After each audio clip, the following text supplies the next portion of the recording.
The Democratic Unionist Party (DUP) is officially on the hunt for a new party leader after the shocking resignation of Edwin Poots after just 3 weeks. His authority was shredded after a bruising day at Stormont and allegations he failed to consult colleagues about the appointment of Paul Givan as First Minister. Mr. Poots has now resigned as party leader of the DUP after facing an internal party revolt over his decision to agree to the deal with Sinn Féin. A majority of DUP members in the Assembly had wanted to delay the process of appointing a First Minister, but the DUP boss went ahead regardless. His decision sparked an internal revolt at a party meeting, which party sources described as robust and said it had become clear Mr. Poots knew he had to resign. Mr. Poots took over as leader from Arlene Foster in May, narrowly beating Sir Geoffrey Donaldson in a leadership race.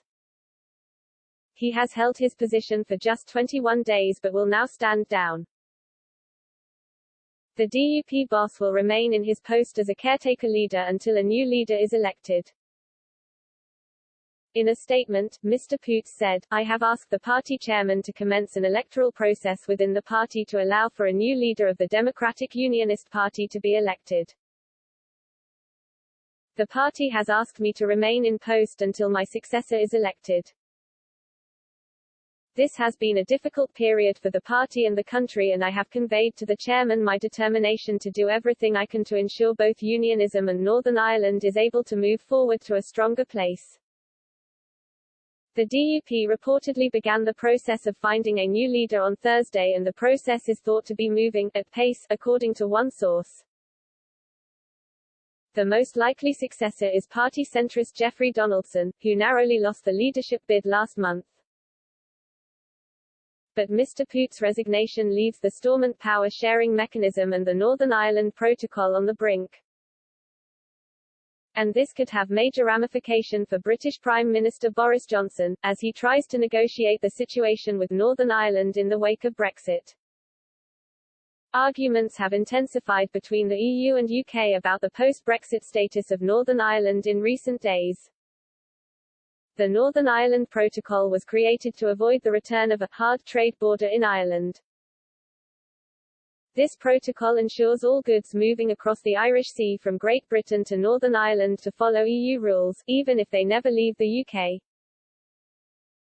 Both sides agreed to this protocol, but they are struggling to make it work in practice, which in turn is prompting anger across the region. With the resignation of Mr. Poots, Mr. Johnson is likely going to have to get another leader on his side, otherwise, the leader may bow down to Northern Irish Brexit anger, which is a threat to the PM. In his maiden speech, Mr. Givan failed to mention the Northern Ireland Protocol, which prompted outrage among Unionists. The discontent fueled a week of rioting in April which spread from Unionist communities into pro-Ireland nationalist enclaves and saw at least 88 police injured. Ireland's Taoiseach Leo Varadkar said a united Ireland is a legitimate political aspiration. The trade border down the Irish Sea that Brexit created has angered Unionists. Mr. Varadkar urged his party to work with the growing middle ground north of the border to advance the unification cause.